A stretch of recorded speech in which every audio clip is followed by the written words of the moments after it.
Our next speaker is Malte Meinshausen. He's director of the Climate and Energy College at the University of Melbourne and also affiliated with the Potsdam Institute for Climate Impact Research.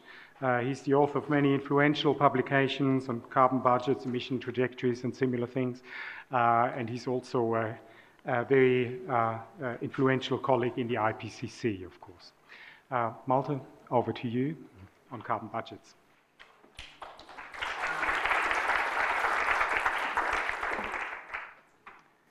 Verification is important, so I brought my own time measuring device.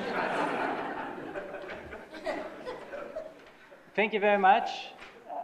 Thank you for the invitation and after these eminent speakers, and thank you for the fantastic work by the Climate Change Authority and the Climate Institute. I'm not sure I can add that much, but my presentation is going to recap on three things. First, CO2, carbon budgets, then going into greenhouse gas emission pathways, and then we come back to what this forum is about, the Australian iNDC. In Lima, the main conclusion from the IPCC was presented here by Pachauri. You see the carbon budget for 2 degrees over all time, 2,900 gigatons. We consumed already 1,900. We are left with around 1,000 gigatons from 2011 onwards. How are we doing? These are the global total CO2 emissions going up, here up to 2012. These are the potential pathways, the scenarios for the future that we could take. The bigger lines you see are the main scenarios studied by the IPCC. This red one is the only scenario that gives us a likely chance of staying below 2 degrees. Now, how is the carbon budget doing in here? The carbon budget would be that.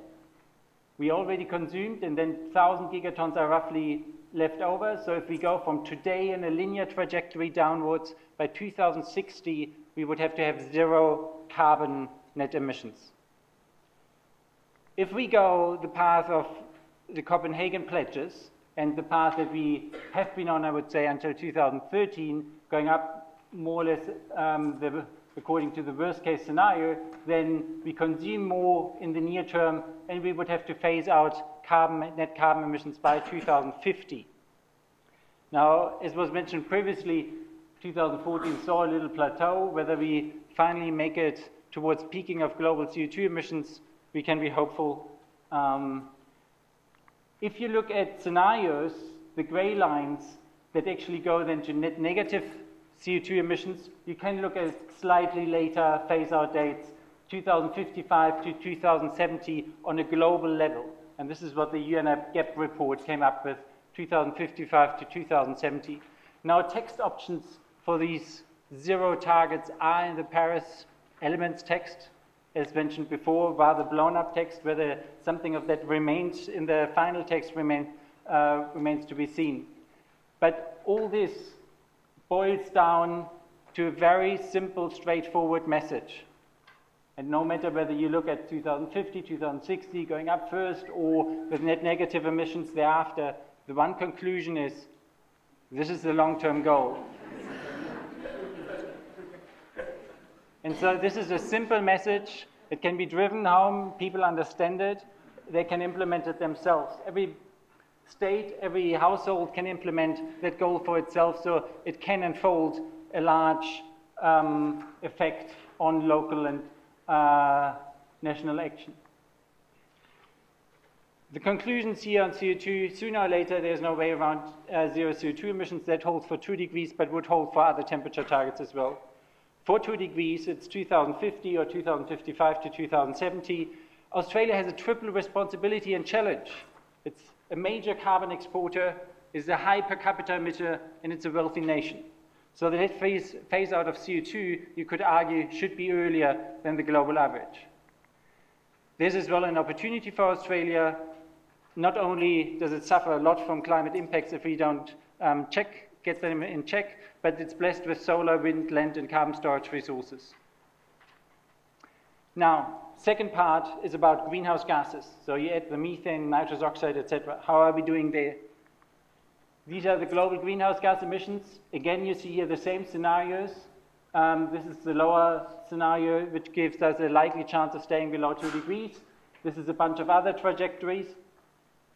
And what becomes clear for the iNDCs and the 2030 time frame, we have to be around 1990 levels back by 2030. There's a bit of a range, but then by 2050, we have to be around by halved global 1990 emissions. Or you could say it's 60% below 2010 emissions. And so these numbers here, they are consistent with a zero carbon target by 2050 or somewhat thereafter. This is all greenhouse gases. The conclusions from the greenhouse gases, the major milestones are 2030, world needs to return to 1990 emissions, 2050, half global emissions or 60% below 2010. And then in the long term, that was fleshed out by the IPCC as well, we're talking about net zero greenhouse gas emissions. And that is as well one option in the Paris text. Now in the Paris text, people sometimes confuse, well, some sections talk about 2100 phase out, the other one talks about 2050 phase out. They are in fact consistent, but this 2100 number refers to all greenhouse gases, which effectively implies negative net CO2 emissions. Now, all the things that you have seen so far, that was basically science. And scientists like to argue about science, and that's all good, but now we come into a much more tricky area, which is about how to split up the overall emissions. And there are value judgments, and we can fruitfully disagree on what is an appropriate iNDC. But just to shed some light on the discussion so far, a prominent viewpoint is we should, as Australia, do what others do, and you could compare just on the percentage numbers beyond, below a base here. So if you, similar exercise to what Frank did, if you now translate the US pledge below 2000 levels, you end up with a 24 to 27% range for 2025. For the EU by 2030, you would have a 34% below 2000 range.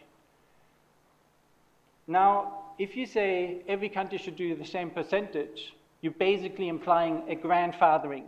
Those who emitted a lot in the past are going to emit more in the future. It is a grandfathering. Those who emitted more, you basically keep the same ranking of emitters. Now, there are lots of different views of what is a fair share, and not all countries would argue that grandfathering is a fair approach to how to design future targets. Now, there's lots of opinions out there, and governments express very different viewpoints. It's largely in the UNFCCC almost binary debate. The one is per capita convergence or grandfathering. If you have per capita convergence to zero, it is basically grandfathering. So this is the EU, the US, other industrialized countries. And then you have those who say you have an historical depth, so equal cumulative per capita emissions. Since a specific starting point, they should be equal. Those who emitted a lot in the past have to have lower allocations in the future. And this is the binary field in which the discussions take place. Now, I can't go into all the details, and the Climate Change Authority did a great job in evaluating the different options. And so the target range there, 2040 to 40% to 60% for 2030. And other proposals, I should add, go even below that. Australia, under a greenhouse development rights approach or something, should even do more than this range. I know you love spaghetti graphs, and I know that this being made, I have 5 minutes left.